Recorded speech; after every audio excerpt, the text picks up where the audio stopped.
I now come to a curious episode, the most curious I think that had yet accented my slothful, valueless, heedless career. Out of a hillside towards the upper end of town projected a wall of reddish-looking quartz croppings, the exposed comb of a silver-bearing ledge that extended deep down into the earth, of course. It was owned by a company entitled the Wide West. There was a shaft 60 or 70 feet deep on the underside of the croppings, and everybody was acquainted with the rock that came from it, and tolerably rich rock it was too, but nothing extraordinary. I will remark here that although to an inexperienced stranger all the quartz of a particular district looks about alike, an old resident of the camp can take a glance at a mixed pile of rock, separate the fragments, and tell you which mine they came from as easily as a confectioner can separate and classify the various kinds and qualities of candy in a mixed heap of the article. All at once the town was thrown into a state of extraordinary excitement. In mining parlance, the Wide West had struck it rich. Everybody went to see the new developments, and for some days there was such a crowd of people about the Wide West shaft that a stranger would have supposed there was a mass meeting in session there. No other topic was discussed but the rich strike, and nobody thought or dreamed about anything else. Every man brought away a specimen, ground it up in a hand mortar, washed it out in his horn spoon, and glared speechless upon the marvelous result. It was not hard rock, but black, decomposed stuff which could be crumbled in the hand like a baked potato, and then spread out on paper exhibited a thick sprinkling of gold and particles of native silver. Higbie brought a handful to the cabin, and when he washed it out, to his amazement, was beyond description. Wide West stock soared skywards. It was said that repeated offers had been made for it at $1,000 a foot, and promptly refused. We have all had the blues, the mere sky blues, but mine were indigo now, because I did not own in the Wide West. The world seemed hollow to me, and existence a grief. I lost my appetite and ceased to take an interest in anything. Still I had to stay and listen to other people's rejoicings, because I had no money to get out of camp with. The Wide West Company put a stop to the carrying away of specimens, and well they might, for every handful of ore was worth a son of some consequence. To show the exceeding value of the ore, I will remark that a 1,600-pound parcel of it was sold just as it lay at the mouth of the shaft at $1 a pound, and the man that bought it packed it on mules 150 or 200 miles over the mountains to San Francisco, satisfied that it would yield at a rate that would richly compensate him for his trouble. The Wide West people also commanded their foremen to refuse any but their own operatives permission to enter the mine at any time for any purpose. I kept up my blue meditations, and Higbie kept up his deal of thinking too, but of a different sort. He puzzled over the rock, examined it with a glass, inspected it in different lights and from different points of view, and after each experiment delivered himself in soliloquy of one and the same unvarying opinion in the same unvarying formula: it is not Wide West rock. He said once or twice that he meant to have a look into the Wide West shaft if he got a shot for it. I was wretched and did not care whether he got a look into it or not. He failed that day and tried again at night. Failed again, got up at dawn and tried. Failed again. Then he lay in ambush in the sagebrush hour after hour, waiting for the 2 or 3 hands to adjourn to the shade of a boulder for dinner. Made a start once, but was premature. One of the men came back for something. Tried it again, but when almost at the mouth of the shaft, another man rose up from behind the boulder as if to reconnoiter, and he dropped on the ground and lay quiet. Presently he crawled on his hands and knees to the mouth of the shaft and gave a quick glance around, then seized the rope and slid down the shaft. He disappeared in the gloom of a side drift, just as a head appeared at the mouth of the shaft and somebody shouted, "Hello," which he did not answer. He was not disturbed any more. An hour later he entered the cabin, hot, red, and ready to burst with smothered excitement, and exclaimed in a stage whisper, "I knew it! We are rich! It's a blind lead!" I thought the very earth reeled under me.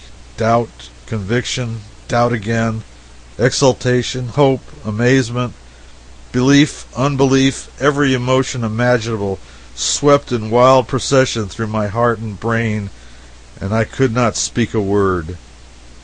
After a moment or two of this mental fury, I shook myself to rights and said, "Say it again." "It's a blind lead. Cal, let's burn the house or kill somebody. Let's get out where there's room to hurrah. But what use is it? It is 100 times too good to be true. It's a blind lead for 1,000,000. Hanging wall, foot wall, clay casings, everything complete." He swung his hat and gave 3 cheers, and I cast doubt to the winds and chimed in with a will, for I was worth $1,000,000 and did not care whether school kept or not. But perhaps I ought to explain.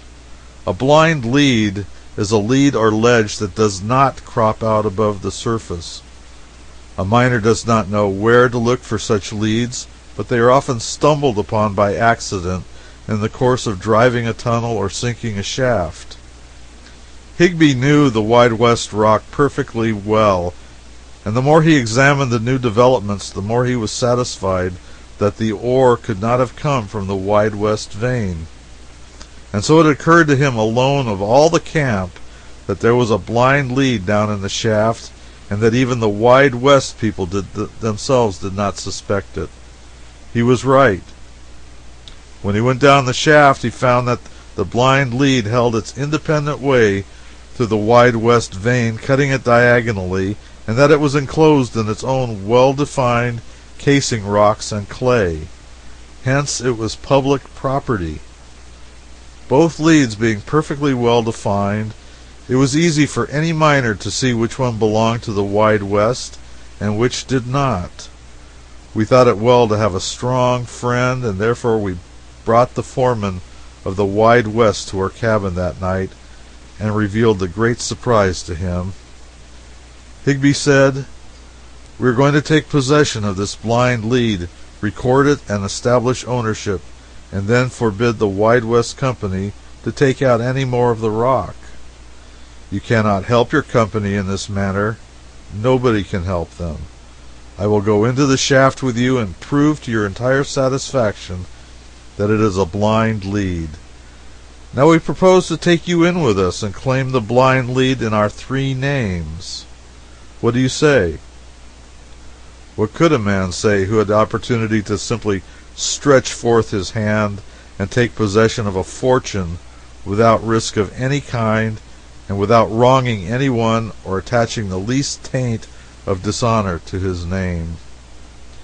He could only say, "Agreed." The notice was put up that night and duly spread upon the recorder's books before 10 o'clock. We claimed 200 feet each, 600 feet in all, the smallest and compactest organization in the district, and the easiest to manage. No one can be so thoughtless as to suppose that we slept that night.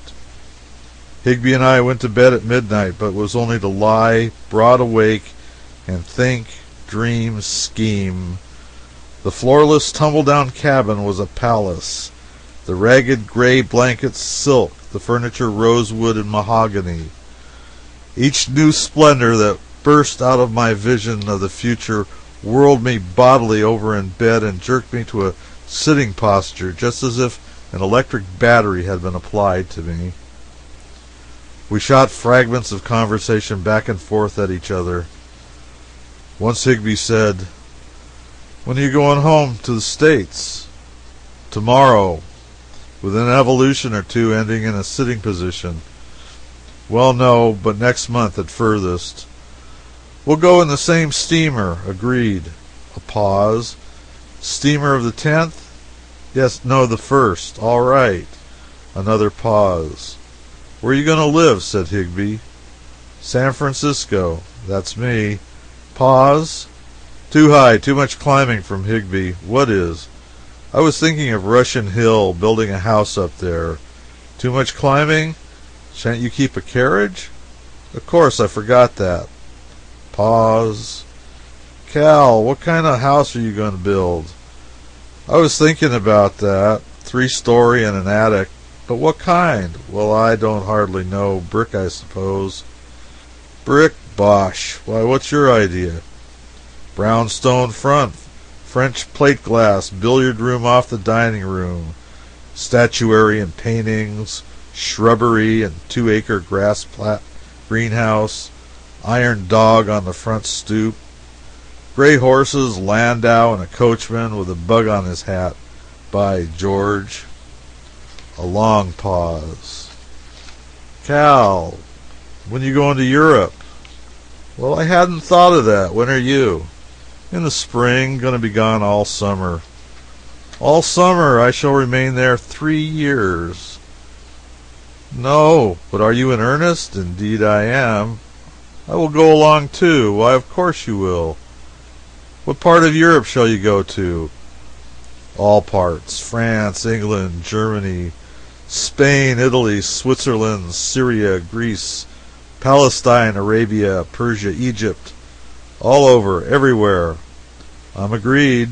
"All right. Want to be a swell trip?" "We'll spend $40,000 or $50,000 trying to make it one anyway." Another long pause. "Higbie, we owe the butcher $6, and he's been threatening to stop our—" "Hang the butcher." Amen. And so it went on. By 3 o'clock we found it was no use, so we got up and played cribbage and smoked pipes till sunrise. It was my week to cook. I always hated cooking. Now I abhorred it. The news was all over town. The former excitement was great. This one was greater still. I walked the streets serene and happy. Higbie said the foreman had been offered $200,000 for his third of the mine. I said I would like to see myself selling for any such price. My ideas were lofty. My figure was $1 million. Still, I honestly believed that I'd been offered it. I would have had no other effect than to make me hold off for more. I found an abundant enjoyment in being rich. A man offered me $300 horse, and he wanted to take my simple, unendorsed note for it. That brought the most realizing sense that I had yet had that I was actually rich, beyond shadow of doubt. It was followed by numerous other evidences of similar nature, among which I may mention the fact of the butcher leaving us a double supply of meat and saying nothing about money. By the laws of the district, the locators or claimants of a ledge were obliged to do a fair and reasonable amount of work on their new property within 10 days after the date of the location, or the property was forfeit and anybody could go and seize it, so we determined to go to work the next day. About the middle of the afternoon, as I was coming out of the post office, I met a Mr. Gardner who told me that Captain John Nye was lying dangerously ill at his place, the 9 Mile Ranch, and that he and his wife were not able to give him nearly as much care and attention as this case demanded. I said if he would wait for a moment I'd go down and help in the sick room. I ran to the cabin to tell Higbie. He was not there, but I left a note on the table for him, and a few minutes later I left town in Gardner's wagon.